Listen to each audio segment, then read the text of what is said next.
ಕಡೆ ಸೇರಿಸಿ ಸುಮಾರು ಒಂದು 7 ಒಕ್ಕೂಟಗಳನ್ನ ತಯಾರು ಮಾಡಿ ಅದನ್ನು ಅವ್ರನ್ನ ಒಂದು ಮಹಿಳೆಯರಿಗೆ ತನ್ನ ಕಾಲ ಮೇಲೆ ನಿಂತ್ಕೋಬೇಕು, ತನ್ನ ಸಂಸಾರದಲ್ಲಿ ನನ್ನ ಒಂದು ಕೊಡುಗೆ ಇರಬೇಕು ಅನ್ನೋ ನಿಟ್ಟಿನಲ್ಲಿ ಒಂದು 7 ಒಕ್ಕೂಟಗಳನ್ನ ಮಾಡುವಂಥ ಒಂದು ಕಾರ್ಯಕ್ರಮದ ಉದ್ಘಾಟನಾ ಕಾರ್ಯಕ್ರಮದಲ್ಲಿ ಇವತ್ತು ನಮ್ಮ ಶಾಸಕರು ಮಹಾಲಕ್ಷ್ಮಿ ವಿಧಾನಸಭಾ ಕ್ಷೇತ್ರದ ಶಾಸಕರು ಕಾರ್ಯಕ್ರಮಕ್ಕೆ ಬರಬೇಕಾಗಿತ್ತು, ಬರ್ತಾ ಇದ್ದಾರೆ.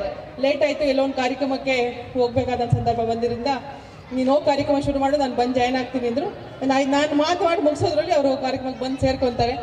ಮತ್ತು ನಮ್ಮ ನಂದಿನಿ ಬಡಾವಣೆಯ ಮಾಜಿ ಕೌನ್ಸಿಲರ್ ಅಂತ ರಾಜೇಂದ್ರ ಕುಮಾರ್ ಅವರು, ಪುಷ್ಪಾ ರಾಜೇಂದ್ರ ಕುಮಾರ್ ಅವರು, ನಮ್ಮ ನಂದಿನಿ ಮಹಿಳಾ ಅಧ್ಯಕ್ಷರಂತ ಉಮಾ ಶ್ರೀನಿವಾಸ್ ಅವರು, ನಮ್ಮ ನಾರಾಯಣ ಸಾಮಣ್ಣ ಅವರು, ಮುಖ್ಯ ನಮ್ಮ ಇವತ್ತು ಕಾರ್ಯಕ್ರಮದ ಕೇಂದ್ರ ಬಿಂದು ವಾಣಿ ಆನಂದ್ ಅವರು, ನಮ್ಮ ಪುಷ್ಪಕ್ನವರು, ನಮ್ಮ ಮಾರಪ್ಪಳ್ಳಿ ವಾರ್ಡಲ್ಲಿ ಅವರ ಒಕ್ಕೂಟ ಬಹಳ ಯಶಸ್ವಿಯಾಗಿ ಕೆಲಸ ಮಾಡ್ತಾ ಇದೆ. ಅವರ ಒಕ್ಕೂಟದ ಹೆಸರು ಕೇಳಿದ್ರೆ ನಮ್ಮ ಬೆಂಗಳೂರು ಪಶ್ಚಿಮ ವಿಭಾಗದಲ್ಲಿ ಒಂದು ಒಳ್ಳೆಯ ಹೆಸರನ್ನು ಸಂಪಾದನೆ ಮಾಡಿದ್ದಾರೆ ಅವರು. ಅಂಥ ಒಂದು ಹೆಸರನ್ನ ನೀವು ಸಹ ಸಂಪಾದನೆ ಮಾಡಬೇಕು ಅಂತ ನಾನು ಇಷ್ಟಪಡ್ತೀನಿ. ನಮ್ಮ 7 ಪದ್ಮಾ ಅವರು ನಮ್ಮ CRP ಆಗಿ ಕೆಲಸ ಮಾಡ್ತಾ ಇದ್ದಾರೆ. ನಮ್ಮ ನೇತ್ರ ಅಮೀನ್ ಅವರು, ಕಮಲಾ ಅವರು, ಜ್ಯೋತಿ ಆಡಿದ್ದಾರೆ ಅಂತ ಅಂದ್ಬಿಟ್ಟು ನಾನು ಭಾವಿಸಿದ್ದೀನಿ. ನಾನು ಕಾರ್ಯಕ್ರಮ ಬೇರೆ ಇನ್ನೊಂದು ಕಾರ್ಯಕ್ರಮ ಇದೆ, ನಾನು ಭಾಳ ತಡವಾಗಿ ಕಾರ್ಯಕ್ರಮಕ್ಕೆ ಬಂದು ಜಾಯಿನ್ ಆಯ್ತೀನಿ. ಈ ಕಾರ್ಯಕ್ರಮದಲ್ಲಿ ಎಲ್ಲ ಮಾತಾಡಿ ಮುಗಿಸಿ ಅಂತಕ್ಕಂಥದ್ದು ನಾನು ಹೇಳಿದ್ದೆ. പക്ഷേ ಈ ಮಹಿಳಾ ಒಕ್ಕೂಟಗಳನ್ನು ಮಾಡಿರ್ತಕ್ಕಂಥದ್ದು ನಾವು ಚುನಾವಣೆಯಲ್ಲಿ ಓಟ್ ಹಾಕಿಸ್ಕೊಳ್ಳೋದಕ್ಕಲ್ಲ. ಮಹಿಳಾ ಶಕ್ತಿಯ ನೀವೆಲ್ಲರೂ ನಿಮ್ಮ ಕುಟುಂಬದಲ್ಲಿ ನಿಮ್ಮ ಯಜಮಾನರನ್ನೇ ನೆನ್ಕೊಂಡಿರ್ತೀರಿ. ಇಲ್ಲಿರ್ತಕ್ಕಂಥವ್ರು ಎಲ್ಲರೂ ಶ್ರೀಮಂತರಲ್ಲ, ಬಡ ಕುಟುಂಬದಲ್ಲಿ ಮಧ್ಯಮ ಕುಟುಂಬದಲ್ಲಿ ಬಂದಿರತಕ್ಕಂಥ ಹೆಣ್ಮಕ್ಳೇ ಇಲ್ಲಿರ್ತಕ್ಕಂಥದ್ದು. ಪ್ರತಿನಿತ್ಯ ಒಂದಲ್ಲ ಒಂದು ಕೂಲಿ ಕೆಲಸಕ್ಕೆ ಹೋಗ್ತಕ್ಕಂಥದ್ದು, ಏನೋ ಒಂದು ವೃತ್ತಿಯನ್ನು ತಾವು ಇಟ್ಕೊಂಡಿದ್ದೀರಿ. ಕೆಲವು ಸಂದರ್ಭದಲ್ಲಿ 5,000 ರೂಪಾಯಿ 10,000 ರೂಪಾಯಿನೋ ಇಲ್ಲ ಒಂದು 20,000 ರೂಪಾಯಿ ನಾವು ನ್ಯಾಷನಲೈಸ್ ಬ್ಯಾಂಕ್ ಹೋಗಿ ಸಾಲ ಕೊಡಿ ಅಂತಂದರೆ ಯಾವುದೇ ಕಾರಣಕ್ಕೂ ನೀವು 10 ಸಲ ಹೋಗಿ ಸುತ್ತು ಬಂದರೂ ಸಾಲ ಕೊಡೋದಿಲ್ಲ. ನಾವೇನು ಮಾಡ್ತಿದ್ದ, ಚುನಾವಣೆ ಬಂದಾಗ ನಿಮ್ಗೊಂದು 1,000 ಕೊಟ್ಟು ಓಟ್ ಹಾಕಿ ಅಂತಕ್ಕಂಥದ್ದ ದಿನಗಳು ಇದ್ದು. ಯಾತಕ್ಕೋಸ್ಕರ ಇದನ್ನು ಬದಲಾವಣೆ ಮಾಡಬಾರ್ದು ಅಂತಕ್ಕಂಥದ್ದನ್ನ ಪ್ರಾರಂಭ ಮಾಡಿದ್ದು 2009-10ರಲ್ಲಿ ಶಂಕರ್ನಾಗ್ ಆಟೋ ಸ್ಟ್ಯಾಂಡ್, ಇಲ್ಲೇ ಈ ಭಾಗದಲ್ಲಿರ್ತಕ್ಕಂಥ ಶಂಕರ್ನಾಗ್ ಆಟೋ ಸ್ಟ್ಯಾಂಡ್ ಮೊಟ್ಟ ಮೊದಲನೇ ಬಾರಿಗೆ ಅವ್ರ ಮೇಲೆ ಪ್ರಯೋಗವನ್ನು ಮಾಡಿದ್ರು. ವರ್ಷಕ್ಕೆ 1 ಲಕ್ಷ ರೂಪಾಯಿ ನಮ್ಮ ಟ್ರಸ್ಟ್ ಮುಖೇನ ಕೊಡ್ತೇವೆ, ನೀವು ಒಂದೊಂದು 500 ರೂಪಾಯಿ ಹಾಕಬೇಕು, ಆಮೇಲೆ 1,000 ರೂಪಾಯಿ ಮಾಡಿದ್ದೀನಿ, ಈಗ 1,000 ರೂಪಾಯಿ ಮಾಡಿದ್ದೀನಿ. ಅಲ್ಲಿರ್ತಕ್ಕಂಥ 60 ಜನನು ಹೊಸ ಆಟೋಗಳನ್ನು ತಗೊಂಡಿದ್ದಾರೆ.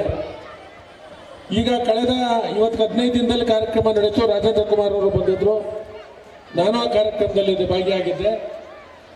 ಅವರು, ಅವರ ಕುಟುಂಬ, ಅವರ ತಂದೆ ತಾಯಿ, ಅವರ ಅತ್ತೆ ಮಾವ, ಅವರ ಮಕ್ಕಳು ಬಿಟ್ಟೆ ಬೇರೆ ಏನೂ ಇಲ್ಲ. ಉತ್ತರ ಕರ್ನಾಟಕ ಭವನದ ಚೌಟಿನಲ್ಲಿ ಕಾರ್ಯಕ್ರಮ ಪ್ರತಿ ವರ್ಷ ಆಗುತ್ತೆ. ಈ ವರ್ಷ ಪ್ರತಿ ವರ್ಷ ಆಟೋ ಡ್ರೈವರ್ಗಳಿಗೆ 2 ಜೊತೆ ಬಟ್ಟೆ ಕೊಡ್ತಿದ್ದೆ. ಅಣ್ಣ, ಪ್ರತಿ ವರ್ಷ 2 ಜೊತೆ ಬಟ್ಟೆ ಕೊಟ್ಟರೆ ನಮಗೆ ಅದು ಅರ್ಧೇ ಹೋಗೋದಿಲ್ಲ ಇದು ಅಂತಂದ್ರು. ಒಂದು ಬಾರಿ ಅವರಿಗೆ ಟಿಫನ್ ಬಾಕ್ಸನ್ನು ಕೊಟ್ಟೆ. ಟಿಫನ್ ಬಾಕ್ಸನ್ನು ಕೊಡ್ತಕ್ಕಂಥ ಕಾರ್ಯಕ್ರಮವನ್ನು ಇಟ್ಕೊಂಡು ಟಿಫನ್ ಬಾಕ್ಸನ್ನು ಕೊಟ್ಟೆ. ಈ ಬಾರಿ ಆ ಕಾರ್ಯಕ್ರಮ ಎಷ್ಟೊಂದು ಚೆನ್ನಾಗಿತ್ತು ಅಂದರೆ ಅವ್ರು ಇಡೀ ಕುಟುಂಬದ ಚೌಟ್ರಿನಲ್ಲಿ ಸೇರ್ಕೊಂಡು ಒಂದು ದಿನದ ಭೋಜನ ಮತ್ತು ಅವರೇ ಹಲವಾರು ಅವರ ಮಕ್ಕಳಿಂದ ಮನರಂಜನೆ ಕಾರ್ಯಕ್ರಮ ಮಾಡಿ ಇವತ್ತು ಅವರು 60 ಲಕ್ಷ ಹಣವನ್ನು ಅವರು ಆಟೋ ತಾಂಡಿ ಇನ್ನು 60 ಲಕ್ಷ ಹಣವನ್ನು ಆ ಸಂಘದ ಹೆಸರಿನಲ್ಲಿ ಇಟ್ಟಿದ್ದಾರೆ. ಒಬ್ಬರು ಮಾತ್ರ ಆಚೆ ಹೋಗಿದ್ದಾರೆ. ಉಳಿದಿರ್ತಕ್ಕಂಥ 61 ಜನದಲ್ಲಿ 60 ಜನ ಇದ್ದಾರೆ. ಒಬ್ಬರು ಮಾತ್ರ ಆಚೆ ಹೋಗಿದ್ದಾರೆ. ಅವ್ರು ಎಷ್ಟು ಹಣ ಕಟ್ಟಿದ್ರೆ ಅಷ್ಟು ಹಣ ಕಟ್ಟಿ ಇದನ್ನು ಕಳಿಸಿದ್ದಾರೆ. ಈಗ ಅವರು 2ನೇ ಹಂತದಲ್ಲಿ ಮಾಡ್ತಾ ಇರ್ತಕ್ಕಂಥದ್ದು, ಯಾರಿಗೆ ಸ್ವಂತ ಮನೆ ಇಲ್ಲ ಆ ಹಣದಲ್ಲಿ 2 ಲಕ್ಷ 3 ಲಕ್ಷ ರೂಪಾಯಲ್ಲಿ ನಮ್ಮ ಸುತ್ತಮುತ್ತಲಿನ ಬಡಾವಣೆಯಲ್ಲಿ ಬೋಗ್ಯ ಹಾಕಿಸ್ಕೊಂತೀವಿ ಅಂತ ಅಂದ್ಬಿಟ್ಟು ಬೋಗ್ಯಗಳನ್ನು ಹಾಕಿಸ್ಕೊಳ್ತಾ ಇದ್ದಾರೆ. ಇದು ನಮ್ಮ ಹೆಣ್ಮಕ್ಳು, ನಿಮಗೆ ಓದ್ತಕ್ಕಂಥ ಹೆಣ್ಮಕ್ಳು ಗಂಡು ಮಕ್ಕಳು ಇರ್ತವೆ. ಆ ಶಾಲೆಗೆ ಸೇರ್ತಕ್ಕಂಥ ಸಂದರ್ಭದಲ್ಲಿ, ಆ ಫೀಸ್ ಕಟ್ತಕ್ಕಂಥ ಸಂದರ್ಭದಲ್ಲಿ, ಆ ಬುಕ್ಕು ಚೂನೋ ತಾಂತಕ್ಕಂಥ ಸಂದರ್ಭದಲ್ಲಿ ನೀವು ಹಣ ಹೊಂದತಕ್ಕಂಥದ್ದು ಕಷ್ಟ ಆಯ್ತದೆ. ಒಂದು ಗಾರ್ಮೆಂಟ್ಸ್ಗೆ ಹೋಗ್ತೀರಾ, ಇಲ್ಲಿ ಬೇರೆ ಬೇರೆ ಒಂದು ವೃತ್ತಿಯನ್ನು ಮಾಡ್ತೀರಾ. ಫಸ್ಟು ಮಹಿಳಾ ಸಂಘಗಳನ್ನು ಮಾಡ್ಕೊಂಡು 10 ಮಹಿಳಾ ಸಂಘದವರು ಒಂದೊಂದು ಒಕ್ಕೂಟವನ್ನು ಮಾಡ್ಕೋಬೇಕು.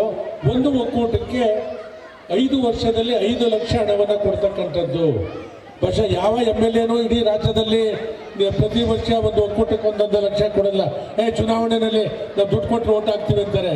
ನನ್ನ ಉದ್ದೇಶ, ನಾವು ಇಲ್ಲೇ ಹುಟ್ಟಿ ಬೆಳೆದಿರೋದ್ರಿಂದ ನೀವು ನಿಮ್ಮ ಸ್ವಂತ ಬಲದ ಮೇಲೆ ನಿಂತ್ಕೊಬೇಕು. ಅಷ್ಟೋ ಇಷ್ಟೋ ನೀವು ದುಡಿಬೇಕು. ನೀವು ದುಡಿತಕ್ಕಂಥದ್ದಲ್ಲಿ ಅಲ್ಪ ಸ್ವಲ್ಪ 300, 500, 1000 ತಿಂಗಳಿಗೂ ಉಳಿಸ್ಬೇಕು. ಉಳಿಸಿ ನೀವು ಬಲಿಷ್ಠವಾಗಿ ಬೆಳಿಬೇಕು ಅಂತಕ್ಕಂಥ ಒಂದು ಒಳ್ಳೆಯ ಉದ್ದೇಶದಿಂದ ಈ ಒಕ್ಕೂಟಗಳನ್ನು ಪ್ರಾರಂಭ ಮಾಡಿಸಿರೋದು.